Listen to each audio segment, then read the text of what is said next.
That was Wonderwall by Oasis, and we eventually got there once I learnt how to press the play button. Yes, Brayden got distracted right then, looking up... What were you looking up on your phone? What was I looking up on my phone? Oh, there's a massive storm heading our way. Oh yeah, the massive storm! And it looks like it's heading straight towards little old town of Gola. Yeah, and Adelaide and everything. So if you're out there and you're listening to us, just be careful getting indoors, But, I mean, they're good to watch. So, if you're going to watch it from a safe distance. And, I hope there's lightning. I love lightning. Yeah, just be careful. That's all we're wanting. There's no doubt that lightning's cool. Just everyone be careful. Anyway, Ash. Yeah, lightning's cool indeed. Ash. Yeah, what? We're going to talk about a pigeon. A pigeon in the park? No. Pigeons in the park? Not a pigeon in the park, a pigeon in Randall Mall. A pigeon in Rundle Mall? Well, That's hardly news. There's so many pigeons in Rundle Mall. What if I told you it's giant? A giant pigeon is going to attack the city. It's taller than me. Wow, that's a big pigeon. Yes. Are you, in fact, talking about the new pigeon being unveiled? The new artist sculpture by, what's his name? Paul Sloan. I walk past it now every day on my mail run, and look, there's no doubt that it is a great sculpture. I will give him that. It's great design, looks like a pigeon, looks brilliant, right? Looks like a pigeon. That's what I like in my art. Looks like the thing it's meant to be. All right. There's two questions that have obviously come up. One, the cost. Most people would have heard how much this thing cost. $174,000. All right. Now, there's a little part of me that understands. All right, this would have been fairly expensive. The amount of materials, the amount of man hours, and it's got to last 100 years. You got to make it properly. Wait, it's only going to last 100 years? Well, it might last longer. I don't know. But if you're making okay. I thought it had like an expiry date on the back of it. If you're doing a sculpture like that, it's got to last a little while. Yeah. Okay. So. It hurts that it's that much, it really does, and I don't think it really should cost that much, and to be honest, you could probably have got it cheaper from other places. Well, you want to get a Kmart one or an IKEA pigeon? No. I'm talking about, I think I've seen some of the local artists going around do amazing things, which could have done it cheaper, I think. But I'm not even going to go big around that because it's been said, everyone's talked about the price, all right? We're all not happy with the price of the thing. I'm going to talk about the fact it's a pigeon. Why is it a pigeon? It's a pigeon because there's pigeons in Randall Mall. There's people too. Yeah, but people don't want a people. No, you don't want a people. My point is, why are we promoting a pigeon? There's so much other things that could have been made. Well, here's the quote that he says about it. Oh, here we go. I see pigeons as proud philanderers promenading our leisure and retail precinct. Right. He thinks the pigeon is representing Randall Mall. Randall Mall, the way people sort of, you know what most people look around, peck around, looking for bargains. A common nickname for these things, right? This is like a nickname. A lot of people call them rats with wings. So he looks. So are you telling me that he might be suggesting he looks at people around him all go rats with wings everywhere? Well, my real question is, why is it in Randall Mall instead of Gola, where there's more pigeons everywhere? Look, I just think there could have been other sculptures. It's not as bad as the cockroach that was in Randall Mall. I just think that was the dumbest idea that could have been thought of. It was a cool sculpture, completely wrong place. Again, it's all about placement. Yeah, having the cockroach just opposite the KFC on the corner there. Yeah, that really gave a bad message, I think, for both parties. Yeah, that's lovely. What do I feel While like? You're eating on Rundle Street, why not look at this giant cockroach? Yeah, that's just... Again, it's, as I said, it's about placement. It's where you put things, right? It's not that hard. For example, I wouldn't go and put a Donald Bradman statue probably in the art gallery, right? Probably really not the place for it, unless, the artist wanted to show how it was made, maybe, or something like that. But you put it at Adelaide Oval, don't you? It makes sense to me. Yeah. So my question is, look, and this is probably going to go against my argument. I actually wouldn't have minded seeing a fourth pig. A fourth pig? We already got pigs. Yeah, we got the three. I would have liked to have seen the pig family extended. What, with a wolf? A wolf trying to blow them out of house and home.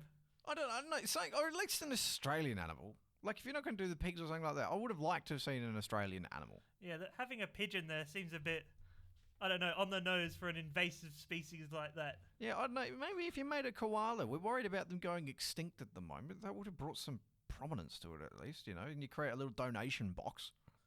Yeah. Surely. Better than a pigeon. I don't know. I kind of like the pigeon. I He's like quirky. He's fun. It's quirky and it's fun, but I just feel like it's the wrong thing to promote. Promoting pigeons?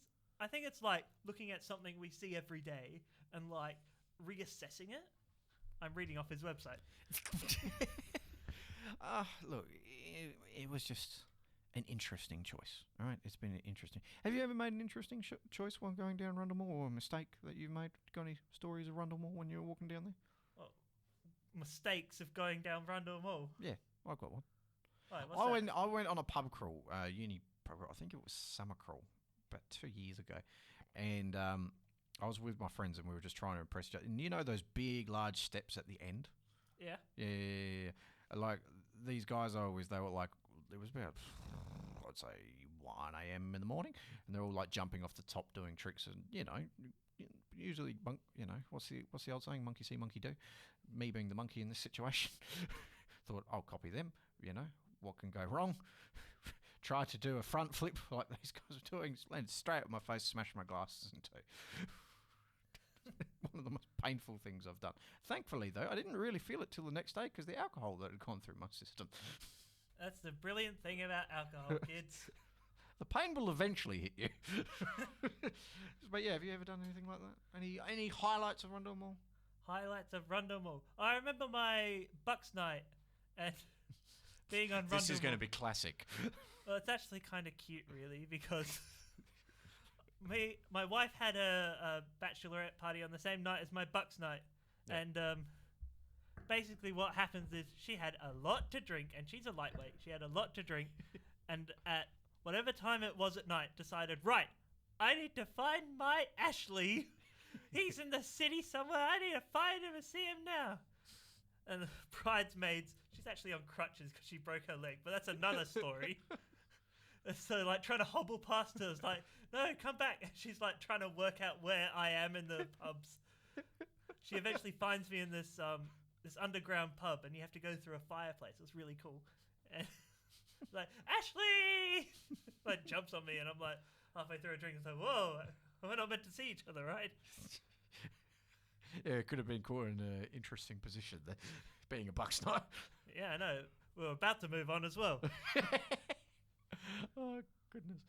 I think the other memories that I have, I love just going through the toy store. I don't know what it is about it.